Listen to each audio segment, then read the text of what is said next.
একজন বিবাহিত ব্যক্তি যদি জেনা করে ফেলে, নাউজুবিল্লাহ, যে দেবর ভাবি শালিদুল্লাহ ভাই তোমরা শোনো, যদি বিবাহিত কোনো ব্যক্তি জেনা করে ফেলে, সে যদি খাস তওবা করে আল্লাহ পাকের কাছে, আল্লাহ পাক যদি তার সমস্ত গুনাহ মাফ করে দেন, তারপরেও যদি তার এই মামলাটা ইসলামিক কোর্টে চলে আসে, তাহলে তাকে রজম করতেই হবে, বেঁচে থাকার অধিকার নাই। আমি দলিল দিচ্ছি, শোনেন।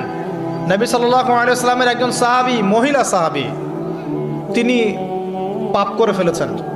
কি করেছেন? জেনা করে ফেলেছেন। বিবাহিত ব্যক্তি ছিলেন। নবীর কাছে এসে বলছেন, ইয়া রাসূলুল্লাহ তাহহিরনি, আমাকে পবিত্র করুন, আমি অন্যায় করেছি।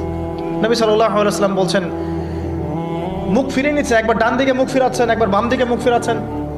নবী শুনতে যাচ্ছেন না, কারণ এটা কোর্টে চলে আসলেই বিপদ। নবীজি বলছেন, বাসায় যাও, বাসায় যাও, তওবা করো, আল্লাহর কাছে তওবা করো, আল্লাহ মাফ করে দিবে। বাসায় চলে যাও, বাসায় চলে যাও, তওবা করো, আল্লাহ মাফ করে দিবে। সে মহিলা বলছে, না ইয়া রাসূলুল্লাহ, আমি অনেক বড় অন্যায় করেছি, আমাকে পবিত্র করুন। আপনি পবিত্র না করেন তাহলে পরকালে আল্লাহ আমাকে শাস্তি দিবেন, আমাকে পবিত্র করুন। এবার নবী সাল্লাল্লাহু আলাইহি ওয়াসাল্লাম বললেন, বাসায় যাও।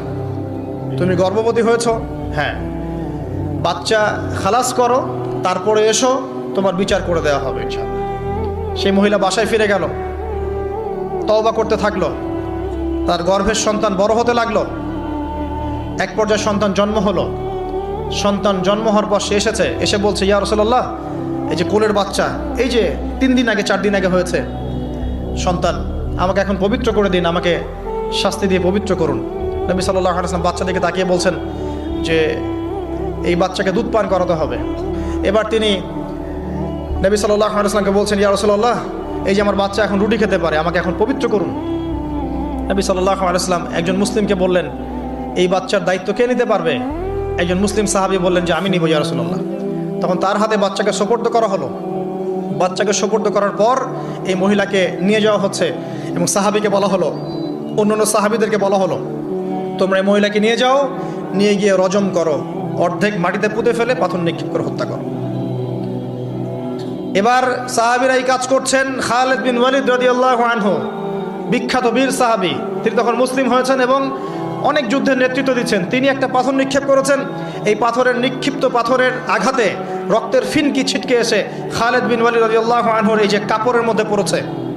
তখন খালিদ বিন ওয়ালিদ রাদিয়াল্লাহু আনহু তিনি বলছেন, ছি, আমার কাপড়ে একজন ব্যভিচারী নারী রক্ত পড়লো, এরকম একটা স্টেটমেন্ট তিনি করেছেন। তখন নবী সাল্লাল্লাহু আলাইহি ওয়াসাল্লাম রাগ করে বলেন, ইয়া খালিদ, তুমি থামো। তুমি জানো এই মহিলা অন্যায় করার পর এমন তওবা আল্লাহর কাছে করেছে, এত বেশি তওবা সে আল্লাহর কাছে করেছে, এত বেশি তওবা আল্লাহর কাছে করেছে বিগত এই সময়গুলোতে, এই তওবা যদি পুরো মদিনাবাসীর মধ্যে